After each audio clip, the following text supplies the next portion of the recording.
ரெண்டு போங்க, நீங்க ரெண்டு போங்க. பாவம் நிறைந்த இதயம் அப்படின்னா முதல்ல என்ன அப்படின்னா நம்ம வாழ்க்கையில எப்படி பாவம் வரும்? பாவம் எப்படி வரும்? சாத்தான் தான் பாவத்துக்கு சொந்தக்காரன். பாவத்துக்கு சொந்தக்காரன் யாரு? சாத்தான். சாத்தான் எப்படி வருவான்? ரெண்டு கொம்பு வச்சு கருப்பு கலர்ல ட்ரெஸ் போட்டு ஏய் நான் தான் சாத்தான் வந்திருக்கேன் அப்படி சொல்லுவானா? இல்ல. அப்படி வந்தா நம்ம என்ன சொல்லுவோம்? போ பிசாசே, இயேசுவின் நாமத்துல போட அப்படி நம்ம சொல்லிடுவோம்ல. ஆனா சாத்தான் அப்படி டைரக்டா வரமாட்டான். சாத்தான் எப்படி வருவான் தெரியுமா? உனக்கு பிடிச்ச மாதிரி, நீ ஆசைப்படுற மாதிரி, நீ ரொம்ப ஹாப்பியா இருக்கிற மாதிரி சிற்றின்பம் மூலமா தான் வரும். எப்படி வருவான்? சாத்தான் முதல்ல சினிமா மூலமா வந்துருவான். சினிமா, நீங்க நிறைய பிள்ளைங்க சினிமா படங்களை பாக்குறாங்க. சினிமால வர்ற ஆக்டர்ஸ் எல்லாம் பார்த்து அவங்கதான் என் ஹீரோ, தலைவா, தலை, பாலு அப்படிலாம் சொல்லிட்டு இருக்கிறாங்க. நம்ம ஹீரோ யாரு? ரஜினிகாந்த். ரஜினிகாந்த் என் ஹீரோ.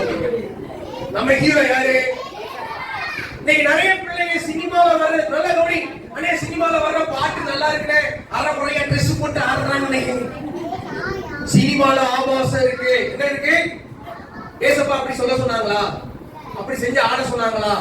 சினிமாவுல குத்துறது, ஷூட் பண்றது, கொலை பண்றது எல்லாம் எங்க இருக்கு?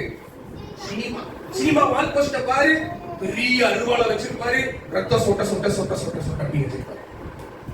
ஏசப்பா அப்படி சொன்னாங்களா? ஏசப்பா என்ன சொன்னாங்க? அன்பு கூறு, சண்டை போடாத, நண்பனா இரு, ஐக்கியமா இரு, அப்படிதானே சொன்னாங்க. ஆனா நிறைய பிள்ளைங்க என்ன பண்றாங்க?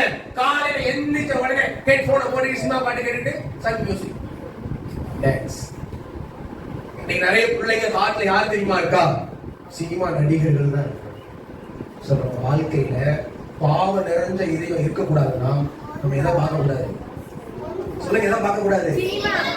நம்ம ஹீரோ யாரு? சில பசங்க கை கட்டிட்டு நேரம் உட்காரல. இந்த கண்ணுனால நிறைய பிள்ளைங்க மூவிஸ் பார்த்து பார்த்து கண்ணு மொழியா யாரு உள்ள போயிட்டான்? சாத்தா உள்ள போயிட்டான். ரெண்டாவது